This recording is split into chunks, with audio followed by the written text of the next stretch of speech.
Please and meet Dr. Marx. Welcome, welcome to You Bet Your Life. Say the secret word and divide the next one about.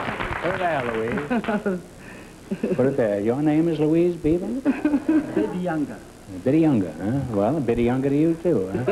In case you don't recognize this gal, this is one of the better character actresses in show business. Oh, thank you.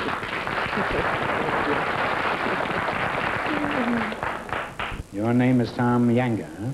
That's right, Mr. Louise, how many pictures have you appeared in, roughly, I mean? Oh. No, I don't mean that you were roughly in the pictures. No. Approximately, I mean. Well, that's awfully hard to say. You know, I started thinking... Well, you could lie a little, Louise. We don't care. Well, I know way back in 1939. 29, I mean. So, you know, that's 32 years ago. Yes, it is. So it's kind of hard to remember them all. But Well, some of the more prominent ones. I was in Reap the Wild Winds with Mr. DeMille and Good Sam and Mr. Blanding's built his dream house. Oh, I could go on and on and on. Aren't you an officer in the Screen Actors Guild? Well, yes, I have had the pleasure of being on the Screen Actors Guild board for 12 years, and I really feel it's an honor. Well, it is. You should be very proud of that, Louise. You know, I was one of the... You know that I was one of the founders of the Screen Actors Guild? Oh, you were? Yes, I was the first treasurer. Oh. So I was. Yeah. That's true, too. The reason I was elected treasurer was because in that time they didn't have any money at all. Now, this is true. I was the first treasurer. That's You wonderful. Tom Yangha, is that right? Yes. Y-A-N-G? H-A. H-A, huh? Now, what kind of a name is that? Is that a Well, it's a Congolese name. Congolese? It's a name of the people of the Congo. Oh, are you from the Congo? Yeah, from the Belgian Congo. Oh, tell us about your home. What is it like there? Leopoldville has 500,000 people, and we have all the modern automobiles, your new Cadillacs, and everything. In what town is this? Leopoldville. Oh, Leopold. Was named after King of King Leopold. Leopold, huh? Well, this comes as quite a shock to me, Tom. I thought in the Belgian Congo there was nothing but jungles and lions and wild native dances, with Ava Gardner occasionally showing up in a leopard skin. Now, when did all this change? Last month? Oh, yeah. You have a certain feeling about 1,000 pictures at Hollywood. We, about 200 years ago, even before the United States was, made. You had Cadillacs 200 years ago? Oh, no. We had our ambassadors in Lisbon, Portugal, in Rome. And we have a dictionary made up with 20,000 words in Congolese, in Latin, and in Italian. Is that so? Yes. And, you know, I wouldn't be surprised if he brought some bright-colored beads with him to trade with the natives over here.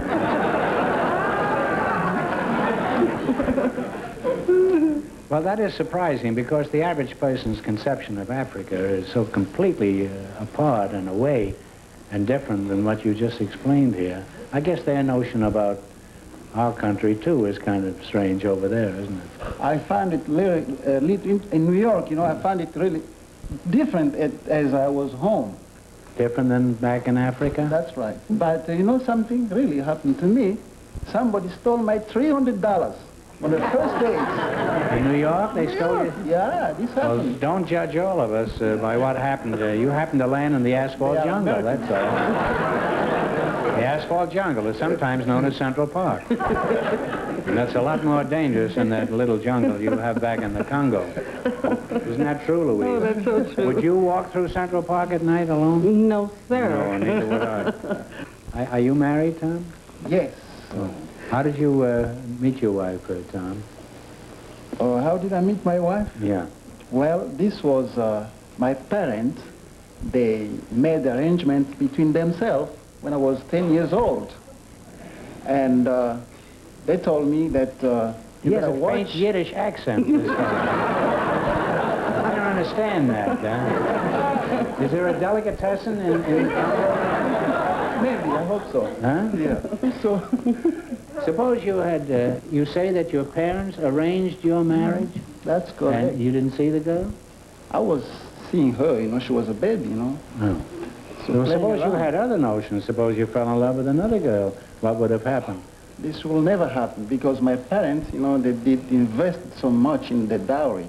So I will just stick at her. A dowry? Yeah, Oh, we have the same custom here, you know, only we waited here until after we're married before we give the wife a dowry. It's true. In this country, it's called alimony.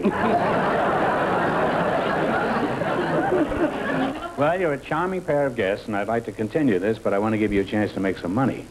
So, George, will you come in, please? What category have they selected? River cities of the world. Oh, yes, Okay. right. Now, you know, these are the easiest, and then they get tougher as you go along. And you have 4 chances to make $500. Yes. Well, I'm going to give you the privilege of picking the first one, Tom. In this, okay, let's try here. All right. Yeah. Here. Yeah. For $100, on what river is the city of London, England, located? The city of London, England is located on Thames. Thames is right. You now have $100 and 3 more chances to make 5 for $200. For $200, on what river is the city of Hankow, China, located? Hankow, H-A-N-K-O-W. Hankow. What river?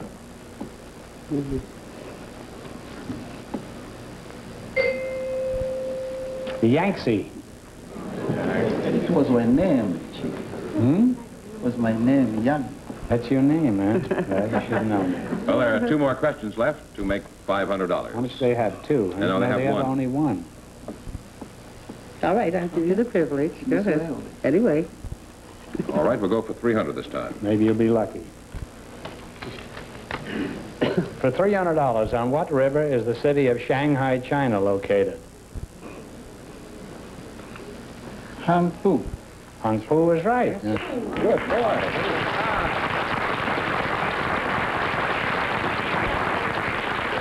I didn't know it, and I was reading it off a piece of paper. And you now have $400.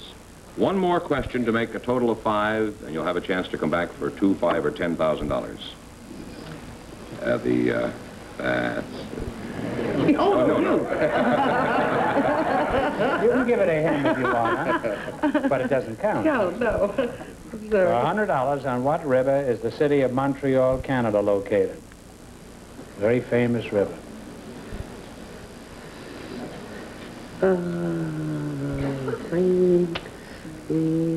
St. Lawrence. St. Lawrence is right.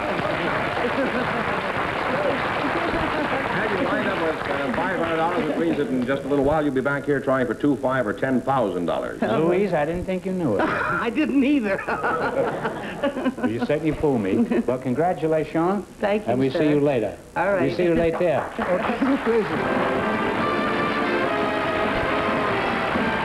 And Andrewina Rodenborn and Dino Martonez are waiting to talk to you.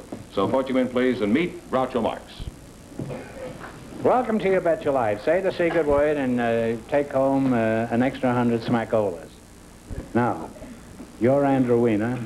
You are Dino Martonez. Dino. Huh? Can I correct you? Andrewina. Andrewina. Aina. Ina. Uh-huh. Inawina? Andrewina. I-N-A. Una. You're from Hawaii, yeah? No, Glasgow, Scotland. I get, what was that? Scotland. You're from Scotland? Oh, well. I'll call you Andy, huh? No, that's only for personal friends. Aina. Ina. I thought I'd call you Andy and call him Amos. You would object to me calling you Andy? Sure. You would, huh? Well, you have a lovely butter. Everybody has a burn. They have a butter over there? Sure. I guess they pick up the butter when they're strolling through the heather on those kilts, eh? Kilts are quite warm, believe Kilts it or are not. warm, huh? Well, how did the Scotch accent get the name butter? Do you know? Well, just you say it to yourself. Brrr. Butter. It makes it more attractive, don't you think? Aye, that it does. Well, tell me something. Have you ever eaten the Scottish national dish, haggis? Of course. Do you like haggis?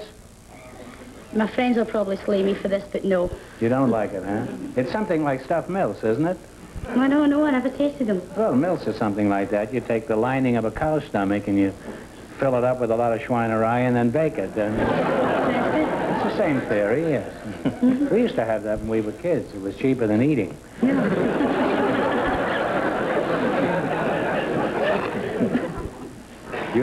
What is your name again? Dino Martonez. Randy Bodenheim, huh? No, Dino Martonez. Martonez, Are you Italian? No, Espanol. Espanola, huh? Well, where were you born? In Effingham, Illinois. You were Spaniard? You were born... Is that one of their colonies, Effingham? No. Well, how could you be a Spaniard and be born in Effingham? Well, my parents... Effingham sounds rather British, doesn't it? My parents are from Avila, Spain. Oh. And they were on vacation traveling through the country, and having no choice in the matter, that was where I was born. You mean this was their vacation? Yes. In transit. You speak English very well for a Spaniard. Yes, Someone who was born in Illinois. Did you go to school in Illinois? Yes, I got my BS at University of Illinois, and then I came to California, got my master's degree in aeronautical engineering. Are you a Phi Beta Kappa? No, sir, I'm not, but I got the gold key for the top student at University of Illinois. Was that for the washroom? No.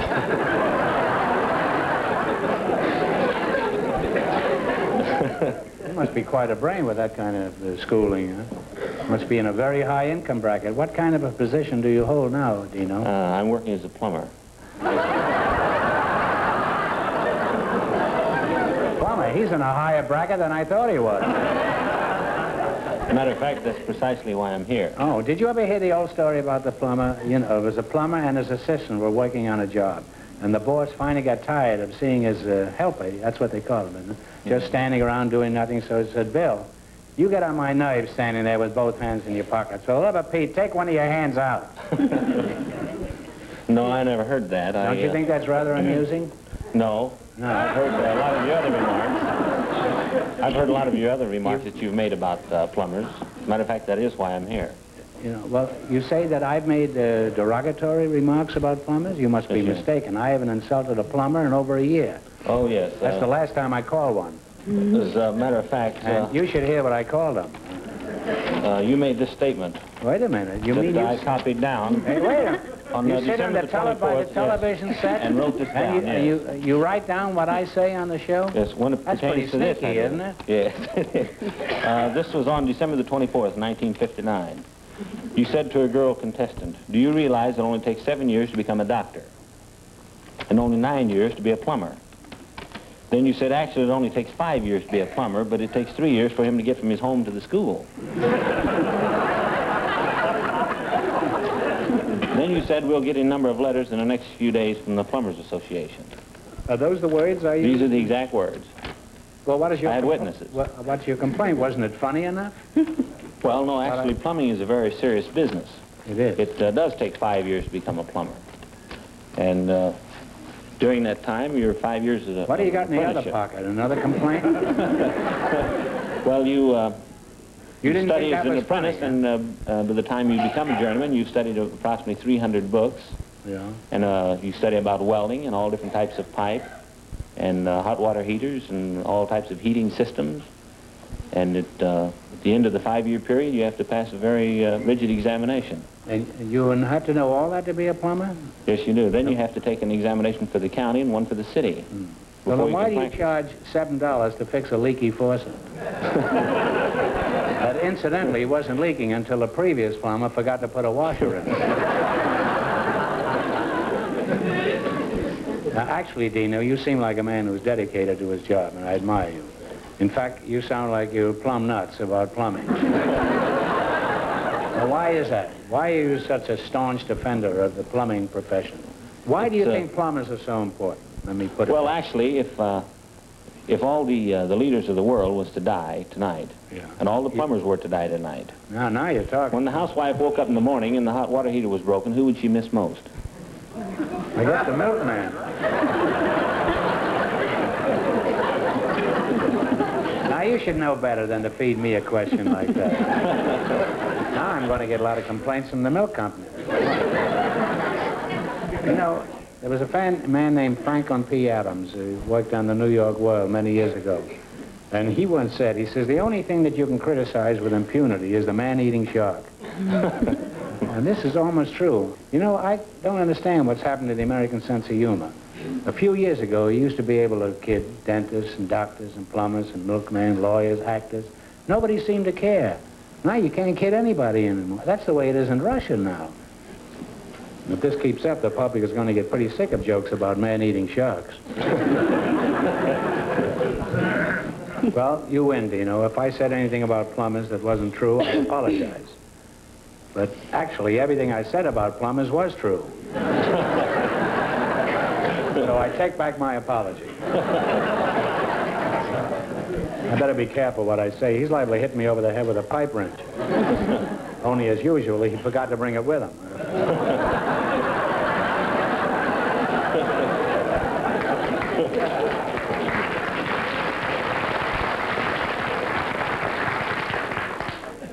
Anyway, I hope you both clean up in the quiz. I certainly hope you clean up better than the last plumber I had at my house. Now, George, would you bring in the questions? This is Mr. Fenneman, I believe, and you understand the game? Yes, I've watched Well, then it there's before. no point in wasting time in explaining it to you. All right, we'll start then, and Right in. like to, you selected category have spelling, they didn't you? chosen? A $200 one. For $200, spell the word parsimony, meaning stinginess.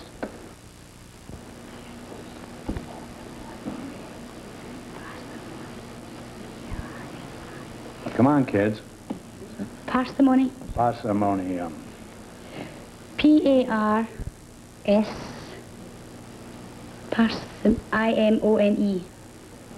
No, I'm sorry. You blew the Duke. It's P-A-R-S-I-M-O-N-Y. Yeah. So you're out $200 so far. Well, you have three more Give it chances. to me now or give it to me later. I don't care. You have three more chances You to want to make give me five. Wait a minute, I've changed the rules. Oh, have you? You have to give me $200 because they missed the question. We have a $100 question this time. Spell the word Mississippi like the river or the state.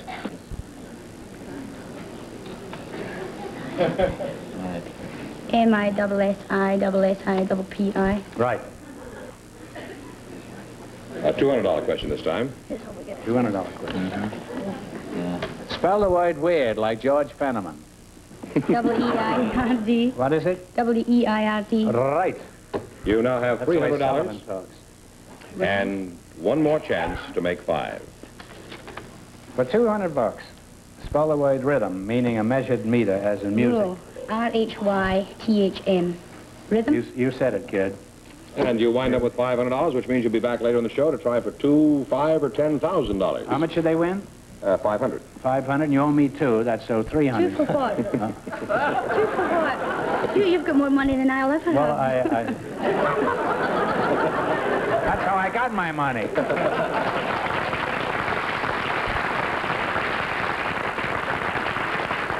I told you the show was crooked. Well, congratulations. Thank you.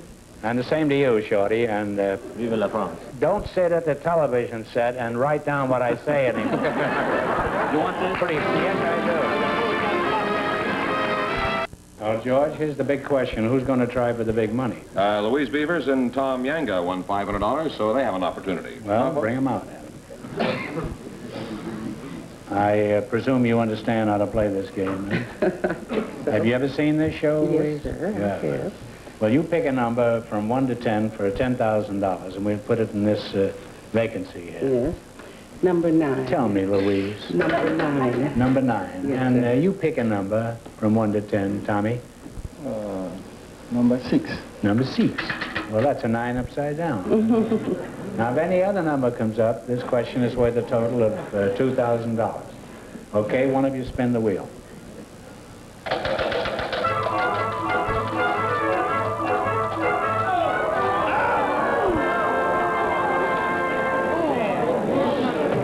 Well, you choose 6 and 9. It came up 10, so this question is worth a total of $2,000. Here, on. this show. We have a secret word on our show every week, but way back in the time of the Arabian Nights, Alibaba had a secret word too. Remember when he wanted to enter the cave where the 40 thieves had hidden their treasure? Tell me the magic words he used, and you win a total of $2,000. You can talk it over.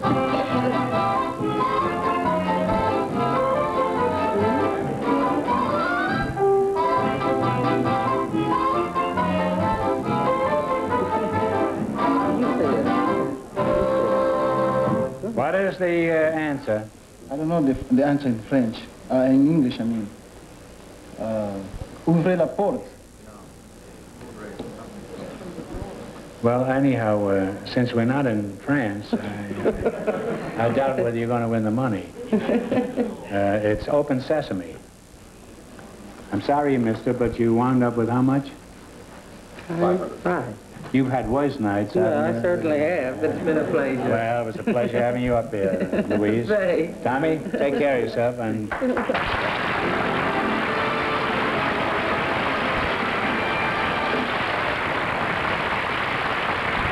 Andrewina Rodenborn and Dino Martonez won $500, so they're entitled to try. Would you come out, please, folks?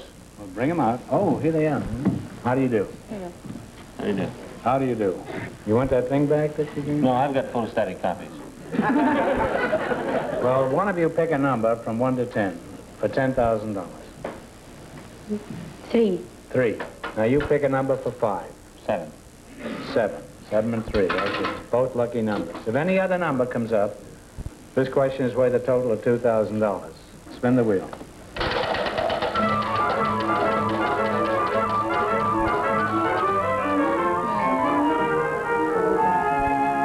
Well, it came up 9, and you said 7 and 3, so this is worth a total of 2. For $2,000, tell me the name of the first woman to fly an airplane across the Atlantic. She made the trip on June 17th, 1928.